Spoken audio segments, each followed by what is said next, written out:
தற்போது America Iran மீது தாக்குதலை நடத்திய நிலையில் ஈரானின் முக்கிய அணு ஆயுத நிலைகளை தாக்கி அழித்துள்ளதாக அமெரிக்க அதிபர் டிரம்ப் தற்போது மக்கள் மத்தியில் உரையாற்றியிருக்கிறார். தொடர்ந்து இதுகுறித்து பேசுவதற்காக நியூஸ் 18 தமிழ்நாடு நிர்வாக ஆசிரியர் திரு கார்த்திகை செல்வன் இணைப்பில் இருக்கிறார். வணக்கம் கார்த்திகை செல்வன். தற்போது அமெரிக்க அதிபர் டிரம்பே கூறியிருக்காரு இந்த அணு ஆயுத நிலைகளை தாக்கி இருக்கும் அப்படின்னு. இப்ப அமெரிக்கா நேரடியா ஒரு மோதல்ல ஈடுபடும் போது அதனுடைய இம்பாக்ட் தாக்கம் எப்படி இருக்கும்? நிச்சயமா இந்த போருங்கிறது மிகப்பெரிய அளவுக்கு தாக்கத்தை உண்டாக்கக்கூடியதா மாறும். நம்ம தொடர்ச்சியா பார்த்து கொண்டே இருக்கிறோம். ஈரானுக்கும் இஸ்ரேலுக்குமான மோதல், இதுல இந்த இஸ்ரேலோட தாக்குதல் நம்ம சின்னதா ரீகேப் பண்ணி பார்த்துடலாம். கடந்த 13ஆம் தேதி இந்த தாக்குதல்ல, ஜூன் 13ஆம் தேதி இந்த தாக்குதல்ல இஸ்ரேல் இறங்குச்சு. இந்த இஸ்ரேலோட தாக்குதலுக்கு எந்த ப்ரொவோகேஷனும் இல்லை ஈரான் தரப்புல இருந்தோ அல்லது இஸ்ரேல் சொல்லக்கூடிய குற்றச்சாட்டு வைக்கக்கூடிய அவங்க வந்து ஒரு ஆயுதம் தாங்கிய குழுக்களுக்கு, போராட்ட குழுக்களுக்கு இவங்க நிதி தர்றாங்க அப்படின்னு சொல்லக்கூடிய அல்லது ஈரானுடைய ஆதரவு பெற்ற நீங்க ஹமாஸ் அல்லது ஹிஸ்புல்லா இப்படி எந்த அமைப்புமே இஸ்ரேல் மீது தாக்குதலோ இல்ல வேற எந்த இழப்புகளோ ஏற்படாம தான் திடீர் தாக்குதல்ல ஈரான் மேல இறங்கினாங்க. அப்ப இந்த தாக்குதல் ஏன் அப்படிங்கிற கேள்வி எல்லோருக்குமே எழுந்தது. ஈரான் வந்து அப்போ இதை வந்து இப்படி ஒரு மோதலை விரும்புகிறதா அப்படிங்கிற கேள்வி இருந்துச்சு. அதுக்கு பின்னாடில இருந்து ஈரான் இஸ்ரேல் விரும்புதா அப்படிங்கிற கேள்வி இருந்தது. தொடர்ச்சியா ஈரான் வைக்கக்கூடிய குற்றச்சாட்டு இஸ்ரேலுடைய தாக்குதலுக்கு பின்னாடி அல்லது இஸ்ரேலுடைய ஆயுத பலத்திற்கு பின்னாடி அமெரிக்கா தான் இருக்கு, அமெரிக்காவுடைய ஆதரவோடு தான் இஸ்ரேல் இந்த தாக்குதலை தொடங்குகிறது அப்படிங்கறதா ஈரான் சொல்லக்கூடியது. இப்ப இஸ்ரேல் என்ன காரணம் சொன்னாங்க இந்த தாக்குதலுக்கு அப்படின்னா, ஈரான் வந்து அணு ஆயுதங்களை தயாரிக்கக்கூடிய கட்டத்தை நோக்கி நகர்ந்துட்டு இருக்காங்க.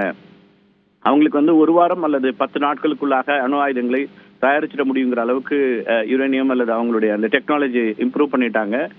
அப்படிங்கும்போது நாங்க வருமுன் காப்போங்கிற அடிப்படையில இந்த தாக்குதலை நடத்துறோம் அப்படிங்கிறதுதான் இஸ்ரேல் சொல்லக்கூடிய விஷயமா இருந்துச்சு. அந்த தாக்குதலை மேற்கொண்டதற்கான காரணமா இருந்துச்சு. இன்னைக்கு இப்போ ட்ரம்ப் சொல்லியிருக்காரு 3 அணு ஆயுத நிலைகள்ல இவங்க வந்து தாக்குதல் நடத்திருக்கோம், ஈரானுடைய முக்கியமான 3 தளங்கள்ல இந்த தாக்குதலை நாங்கள் நடத்திருக்கோம் அப்படின்னு ட்ரம்ப் சொல்றாரு. அவரு இன்னும் முழுமையான விவரங்கள் வரணும். ஏன்னா இப்போ ஈரான் தரப்புல என்ன மாதிரியான இழப்புகள் ஏற்பட்டுச்சு, எவ்வளவு தூரம் தாக்கப்பட்டது அப்படிங்கிறதுல அமெரிக்க அதிபருடைய இந்த பிரஸ் மீட்ல அவர் வந்து விரிவா சொல்றாரு. நாங்க 3 நிலைகளை தாக்கியிருக்கிறோம், இது வரைக்கும் எந்த நாடும் செய்யாத ஒன்று, எந்த ராணுவமும் செய்ய முடியாத நாங்க பண்ணியிருக்கோம். எங்களுடைய விமானங்கள் திரும்பி வந்திருக்குது, போர் விமானங்கள் திரும்பிடுச்சு தாக்குதல் நடத்திட்டு அப்படின்னு சொல்றாரு. அப்ப இந்த அப்படி ஒரு 3 அணு ஆயுத நிலையங்கள் மீது தாக்குதல்னா அது மிகப்பெரிய ஒரு தாக்குதலா இருக்கும். இப்ப அதுல என்ன மாதிரி இழப்புகள் ஏற்பட்டிருக்கு அப்படிங்கிறதையும் பார்க்க வேண்டியிருக்கும். ஈரான் வந்து தொடர்ச்சியா பேச்சுவார்த்தைக்கு, இப்ப நீங்க இதுக்கு முன்னாடி ஒரு சின்ன ரீகேப் பண்ணலாம். அமெரிக்காவுக்கும் ஈரானுக்கும் இடையில 5 சுற்று பேச்சுவார்த்தைகள், அதாவது ட்ரம்ப் வந்த பிறகு பேச்சுவார்த்தை தொடங்கி இருக்குது. அவங்க வந்து அந்த பேச்சுவார்த்தைகள எந்த விதமான முன்னேற்றமும் வராத நிலையில தான் மீண்டும் அவங்க வந்து 6வது கட்ட பேச்சுவார்த்தைக்கு போறதுக்கு முன்னதாகத்தான் இந்த தாக்குதலை இஸ்ரேல் நடத்துச்சு. ஏன்னா அவங்க வந்து ஈரான் வந்து அமெரிக்காவுடைய பிரஷர்ஸ்க்கு எந்த பிரஷரையும் எடுத்துக்க மாட்டோம் அப்படிங்கிற இடத்துல இருந்து இருந்தாங்க. ரொம்ப இப்போ இன்னைக்கு நடந்திருக்கிற தாக்குதல் 3 முக்கிய ஆயுத நிலைகள் அப்படின்னு இவர் ட்ரம்ப் சொல்லக்கூடிய ஃபாடோ, நட்டன்ஸ், அதே போல இஸ்ஃபஹான், இந்த 3மே ரொம்ப முக்கியமான அணு உலை நிலையங்கள் தான். எனவே இந்த இடங்கள்ல தாக்குதல் நடத்தி இருக்கிறோம் அப்படிங்கிறது வந்து ரொம்ப குறிப்பா பார்க்க வேண்டியது. இந்த தாக்குதலுக்கு நிச்சயமா ஈரான் வந்து எதிர் தாக்குதலை நடத்தும். ஈரானுடைய அதிகாரப்பூர்வ தகவல்கள் அப்படின்னு இது வரைக்கும் எதுவும் வரல. அங்க இருக்கக்கூடிய ஈரானிய தேசிய தொலைக்காட்சிகள்ல வரக்கூடிய செய்திகள் அப்படின்னு பார்க்கும்போது பாத்தீங்கன்னா, இப்போ நாங்க வந்து அங்க இருக்கக்கூடிய இந்த கால்வாயை நாங்க மூடிடுவோம், போக்குவரத்து கப்பல் போக்குவரத்தை நாங்க நிறுத்திடுவோம் அப்படிங்கிற மாதிரியான செய்திகள் வரக்கூடியதை பாக்குறோம். அது இன்னும் பெரிய சிக்கலை உண்டாக்கும். நம்ம ஏற்கனவே இதை பற்றி பேசியிருக்கிறோம். இப்ப அந்த கப்பல் போக்குவரத்துக்கான வழி நிறுத்தப்பட்டது அப்படின்னா உலகத்திற்கு பல நாடுகளுக்கு செல்லக்கூடிய இந்த ஆயில் வந்து அந்த வழியா தான் கொண்டு போக வேண்டியிருக்கும். எண்ணெய் கப்பல்கள் அந்த வழியா தான் கொண்டு போக வேண்டியிருக்கும். இப்ப அதற்கான போக்குவரத்தை நாங்க நிறுத்திடுவோம் அப்படின்னு சொல்றாங்க. இதெல்லாம் அதிகாரப்பூர்வமற்ற தகவல்கள். ஈரான்ல இருந்து இது வரைக்கும் அதிகாரப்பூர்வமா வரல. 2 பேர் தான் பேசியிருக்காங்க. டொனால்ட் ட்ரம்ப் பேசியிருக்காரு, யுஎஸ் பிரசிடென்ட். அதே போல நெத்தன்யாகுவும் இந்த தாக்குதல் பத்தி பேசியிருக்காரு. அவரு அமெரிக்காவுக்கும் டொனால்ட் ட்ரம்ப்புக்கும் நன்றி தெரிவிச்சிருக்கிறாரு. இப்படியான ஒரு தாக்குதலை அதிபர் தான் நடத்த முடியும் அப்படிங்கிற விதமா இஸ்ரேலோட நெத்தன்யாகு சொல்றாரு. இதே டொனால்ட் ட்ரம்ப் தான் நீங்க குறிப்பிட்டது போல போரை எதிர்த்து வந்தவர். நீங்க வந்து ஒபாமா ஆட்சி காலத்திலும் கூட இது வந்து நமக்கு இந்த மாதிரியான போர் அப்படிங்கிறது பெருமளவுக்கு அமெரிக்காவுக்கு ஒரு செலவழிக்கக்கூடியதாக இருக்குது, நிறைய அமெரிக்க வீரர்கள் இறந்து போறாங்க அப்படின்லாம் சொல்லி கடுமையா போரை எதிர்த்தவர். அதுக்கு பிறகு பைடன் ஆட்சியிலையும் கூட இது வந்து இவங்க வந்து தேவையில்லாமல் இந்த செலவெல்லாம் செய்யறாங்க அப்படின்னு சொல்லிட்டு இருந்தவர். ஆனால் ஆட்சி பொறுப்புக்கு வந்த பிறகு இப்போ வந்து திரும்ப இந்த தாக்குதல் நடத்திருக்காரு. நேற்றுக்கு இன்னும் சொல்ல போனா 2 வார காலத்துல பதில் சொல்வேன்னு இருந்தாரு. நீங்க இந்த தாக்குதல் அப்படிங்கிறது எதிர்பார்க்கப்பட்ட ஒன்றாகத்தான் இருந்துச்சு. G7 நாடுகளுடைய அந்த கூட்டம் கனடாவில் நடந்த போதே உங்களுக்கு தெரியும், அவசர அவசரமாக அங்கிருந்து வெளியேறி இருந்தாரு ட்ரம்ப். அப்போதே ஒரு எதிர்பார்ப்பு இருந்தது, ஏன் அந்த கூட்டத்திலிருந்து வெளியேறுகிறார், அது இஸ்ரேலுக்கான அடுத்த கட்ட நகர்வாக இருக்கிறது, என்ன செய்ய போகுது அமெரிக்கா அப்படிங்கிற ஒரு கவலை எல்லா பக்கமுமே இருந்தது. என்ன கவலை அப்படின்னா, இது அமெரிக்கா உள்ள வரும்போது இதுவரைக்கும் இஸ்ரேலுக்கும் ஈரானுக்குமான மோதலாக இருந்தது அல்லது போராக இருந்தது, இப்ப முழு நேர போராக மாறும் அப்படிங்கிற ஒரு இடம் வருது. இப்ப அமெரிக்காவும் உள்ள வருது அப்படின்னா இப்ப ஈரான் வந்து என்ன விதமான எதிர் தாக்குதலை செய்யும் அப்படின்னு பார்க்க வேண்டியிருக்கும். நீங்க இன்னொரு தகவலும் நம்ம இதுல சேர்த்து பார்க்க வேண்டியிருக்கோம். பாகிஸ்தானுடைய ராணுவ தளபதியை அவர் வந்து 2 நாட்களுக்கு முன்னதாக சந்திச்சாரு ட்ரம்ப். முனீரை வந்து சந்திச்சாரு. அப்ப முனீர் சந்திப்பு அப்படிங்கிறதும் இந்திய தரப்புல இருந்து நாம வந்து அதை அப்ஜெக்டிபிளா பார்த்தோம்னாலும் அது ஈரானுக்கானதாக ஒரு ஒரு ஸ்ட்ராட்டஜிக்கல் மூவா இருக்கா அப்படிங்கறத அமெரிக்காவில் இருக்கக்கூடிய டிஃபென்ஸ் எக்ஸ்பர்ட்ஸ் எல்லாம் பார்த்தாங்க. ஏன்னா பாகிஸ்தானும் ஈரானுக்கு ஆதரவாக சென்று விடக்கூடாது, ஏன்னா அணு ஆயுதங்களை வைத்திருக்கக்கூடிய இன்னொரு இஸ்லாமிய நாடு அப்படிங்கிற இடத்துல இருந்து அவங்க போயிடக்கூடாதுன்னு பாகிஸ்தானுடைய ஆதரவை அமெரிக்கா பெற்றுக்கொள்ள வேண்டுங்கிற இடத்துல இருந்து அந்த சந்திப்பு நடந்ததாக சொல்லப்பட்டது. அப்போ வந்து அவர் ஐ லவ் பாகிஸ்தான்லாம் கூட சொன்னாரு ட்ரம்ப். இது வரைக்கும் நம்ம இந்தியா பாகிஸ்தான் இடையில 2 பேருக்கும் சம அளவுல நட்பாக இருக்கக்கூடிய இடத்துல, இன்னும் சொல்ல போனா கடந்த 10 ஆண்டுகள்ல அமெரிக்கா வந்து பாகிஸ்தான் விலகி போயிட்டு இருந்த நேரத்துல இருந்து தான் அவர் இந்த சந்திப்பு நடந்தது. பொதுவா தேர்ந்தெடுக்கப்பட்ட மக்கள் தலைவர்களை தான் சந்திப்பாங்க, ஸ்டேட் லீடர்ஸ் சொல்லுவாங்க. அதாவது ஒரு நேஷனோட டாப் லீடர் யாரோ அவங்களதான் அமெரிக்க அதிபர்கள் சந்திப்பாங்க. அப்படி இல்லாம ஒரு ராணுவ தளபதியை முதல் முறையா டொனால்ட் ட்ரம்ப் சந்திச்சாரு, முனீரை. அப்படி அந்த சந்திப்பின் போதும் இதுதான் அப்போ ஈரான் மீதான அந்த தாக்குதலுக்கு அமெரிக்கா தீவிரமாகி கொண்டிருக்கிறதா அப்படிங்கிற ஒரு கேள்வி இருந்துச்சு. ஸோ அப்ப இந்த இடத்துல இருந்து அந்த தாக்குதலை பார்க்க வேண்டியிருக்கு. இப்ப ஈரானும் எதிர் தாக்குதல்களை நடத்தக்கூடிய ஒரு இடம் இருக்கும். இப்ப B2 விமானங்கள் பத்தி நம்ம சொல்லியிருக்கிறோம். B2 ரக விமானங்கள் வந்து ரொம்ப ஒரு எஃபெக்டிவான ஒரு விமானங்கள், அதுதான் பயன்படுத்தப்பட்டிருக்குது. ஈரானுடைய அந்த நிலைகளை, அணு ஆயுத தயாரிப்பு நிலைகள் அப்படிங்கிற அவங்க சொல்லக்கூடியது, அந்த நிலைகள் மேல தாக்குதல் நடத்தி இருக்கிறாங்க. இந்த GBU-57 இதெல்லாம் நம்ம நிறைய பேசியிருக்கோம். இது வந்து ஒரு தரைக்கடியில போய் 60 மீட்டர் ஆழத்துல வெடிபொருட்களை வெடிக்க வைக்கக்கூடிய சக்தி வாய்ந்தது. இப்ப என்ன நம்ம இதுல கவனிக்க வேண்டியிருக்குன்னா, ஆனால் ஈரான்ல இருக்கக்கூடிய இந்த அணு ஆயுத தயாரிப்பு இடங்கள் இருக்கு இல்லையா, இந்த இடங்கள்ல குறிப்பா இஸ்பஹான் மாதிரியான இடங்கள்லாம் கிட்டத்தட்ட 80 அடிக்கு கீழே தான் அவங்க வந்து இந்த 80 இருந்து 90 அடி ஆழத்துல இந்த ஆயுதங்களை அவங்க வந்து பாதுகாப்பாக வச்சிருக்கிறாங்க அப்படிங்கிறது வரக்கூடிய செய்திகளா இருக்கு. ஏன்னா இப்போ டொனால்ட் ட்ரம்ப் வெற்றி பெற்று வந்த பிறகு ஈரான் ஒரு முறை வீடியோவாக வெளியிட்டது அவங்ககிட்ட இருக்கக்கூடிய ஏவுகணைகள், அணு ஆயுதங்கள் அப்படின்னு அதையெல்லாம் அந்த பங்கர் கடியில 80 இருந்து 90 மீட்டர் ஆழத்துல இருக்கக்கூடிய இடத்துல இருந்து தான் இந்த வீடியோ காட்சிகளை வெளியிட்டிருந்தது. அதனால அதுக்கு பிறகு அது வந்து ஒரு மாதிரி அமெரிக்காவுக்கான சவால் மாதிரியான ஒரு விஷயமாக இருந்தது. ஸோ இப்போ வந்து இவங்க நடத்திருக்கக்கூடிய GBU-57 இந்த ஏவுகணைகள் 60 மீட்டர் வரைக்கும் போய் தாக்கக்கூடியது. அப்ப என்ன விதமான இழப்புகள் ஈரானுக்கு ஏற்பட்டிருக்கிறது அப்படிங்கிறத நாம வந்து அங்கிருந்து அவங்க ஈரான் ஒரு செய்தியாகவோ அல்லது அமெரிக்கா காட்சிகளோடு நிச்சயமா அடுத்தடுத்த சில மணி நேரங்கள் நம்ம எதிர்பார்க்க முடியும். சேட்டலைட் பிக்சர்ஸையோ அமெரிக்கா வந்து காண்பிப்பாங்க என்னவித தாக்குதலை உண்டாக்குறோம்னு சொல்லிட்டு. இந்த முறை தாக்குதல், இஸ்ரேல் ஈரான் தாக்குதல் என்ன நடந்ததுன்னா, ஈரானுடைய பல முக்கியமான தளபதிகள்லாம் கொல்லப்பட்டாங்க. அதை இஸ்ரேல் தொடர்ச்சியா சொல்லிட்டே இருந்துச்சு. கொமேனியோட, அதாவது ஈரானுடைய அதி உயர் தலைவர் கொமேனி, இதுல வந்து அவருக்கு எதிராக தான் இந்த தாக்குதலை எடுத்துக்கிறார் டொனால்ட் ட்ரம்ப் வந்து தொடர்ச்சியா. கொமேனிக்கு எதிராக இன்னும் சொல்ல போனா இஸ்ரேலும் அமெரிக்காவும் கொமேனியை நாங்கள் வந்து தீர்த்து கட்டுவோம் அப்படிங்கிற அளவுக்குலாம் கடுமையான ஒரு எச்சரிக்கையெல்லாம் கொடுத்திருந்தாங்க.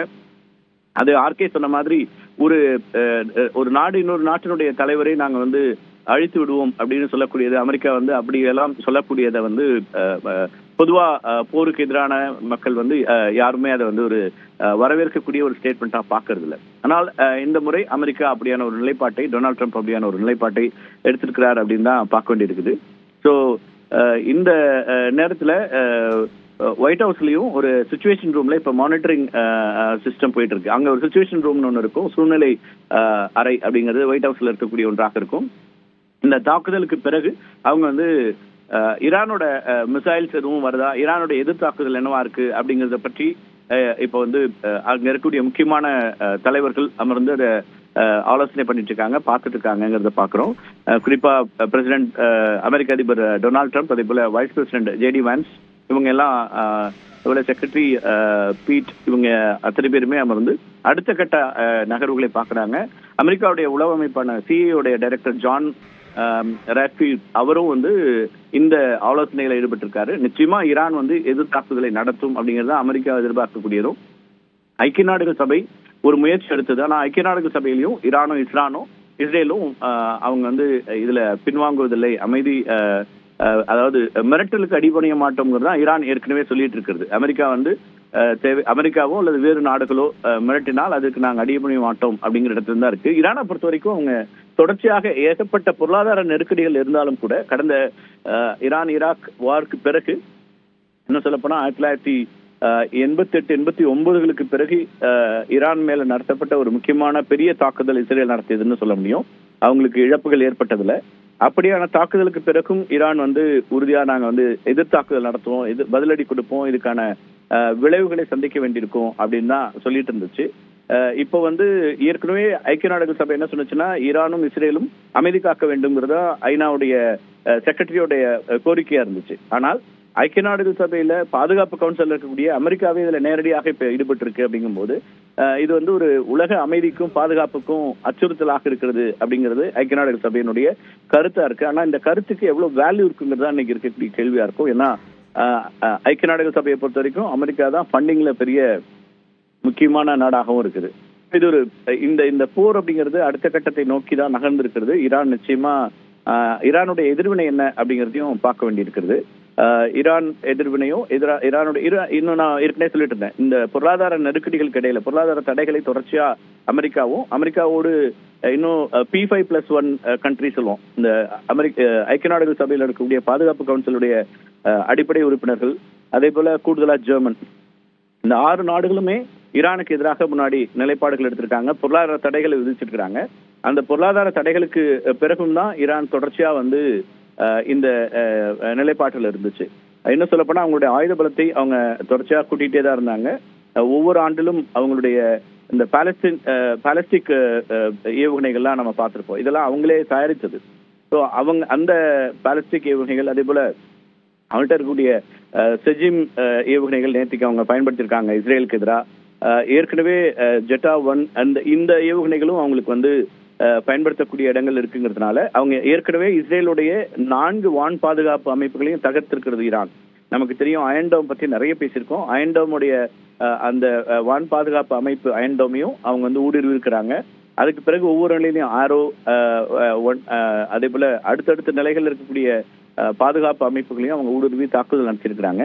எனவே ஈரானுடைய தாக்குதல் இப்ப என்ன சொல்லப்படுதுன்னா, அங்க இருக்கக்கூடிய ஈரானுடைய அதிகாரப்பூர்வ அங்கிருடைய அந்த தொலைக்காட்சியில வரக்கூடிய செய்திகள், இன்னும் ஈரான் அரசு தரப்புல இருந்து அதிகாரப்பூர்வமா இந்த கருத்தும் முன்வைக்கப்படலை. இந்த தாக்குதல் பற்றி அவங்க பேசல.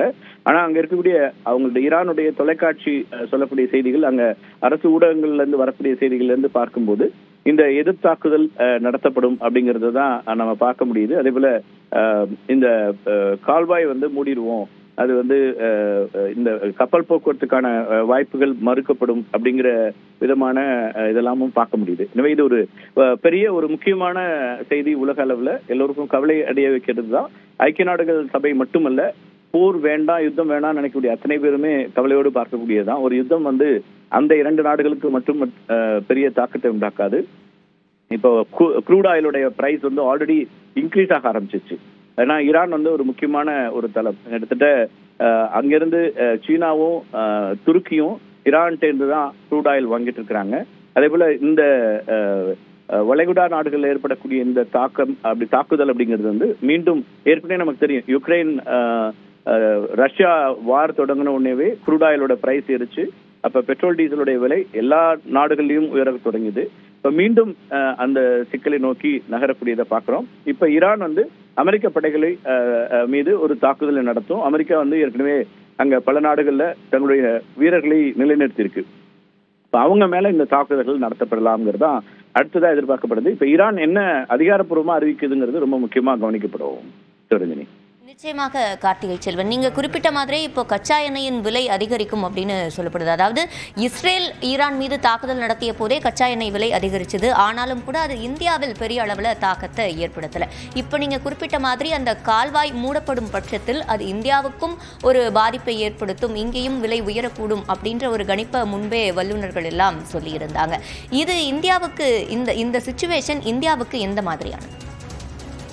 நமக்கு இந்த அதுதான் ஒரு போர் ஏற்படும் போது அதனுடைய எதிர் விளைவுகளா நிறைய விளைவுகள் இருக்கும். அப்படி குறிப்பா சொல்லணும்னா இந்த கச்சா எண்ணெய் விலை உயர்வு அப்படிங்கிறது நம்முடைய பொருளாதாரத்திற்குமான ஒரு நெருக்கடியாக தான் மாறும். உலகம் முழுக்க மாறக்கூடியதுதான். ஆனா அதை கையாண்டிட முடியும். ஆனா இது அடுத்த இந்த போரை பொறுத்த வரைக்கும், இந்த மோதலை பொறுத்த வரைக்கும், இந்தியாவை பொறுத்த வரைக்கும் நம்ம வந்து இதுல 2 நாடுகளோடு இருந்தும் சற்றே விலகி நின்றுதான் இந்த விஷயங்களை பார்த்துட்டு இருக்கோம். இப்ப அமெரிக்காவுடைய இந்த நிலைப்பாடு அப்படிங்கிறது வந்து ரொம்ப ஒரு சிக்கலான ஒரு நிலைப்பாடாக மாறி இருக்குங்கிறதா இதுல ஒரு கவலை தரக்கூடியது.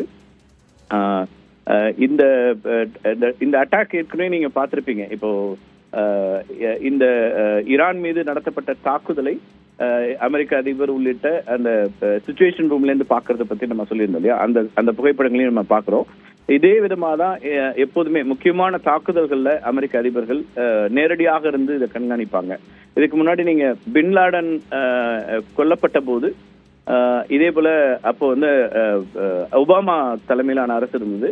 இதே சிச்சுவேஷன் ரூம்ல இருந்து அவங்க நேரடியாக இது ஆய்வுகள், ஆலோசனைகள் நடத்தப்பட்டு அடுத்தடுத்த கண்காணிப்புகள் ஈடுபட்டிருந்தாங்க. அப்படிதான் இப்போ ஈரானுடைய எதிர்வினை எப்படி இருக்கு? ஈரான் மீது நடத்தப்பட்ட தாக்குதலை இவங்க நேரடியாக அங்கிருந்து பார்த்திருக்காங்க. சேட்டலைட் பிக்சர்ஸ் கிடைக்கும்.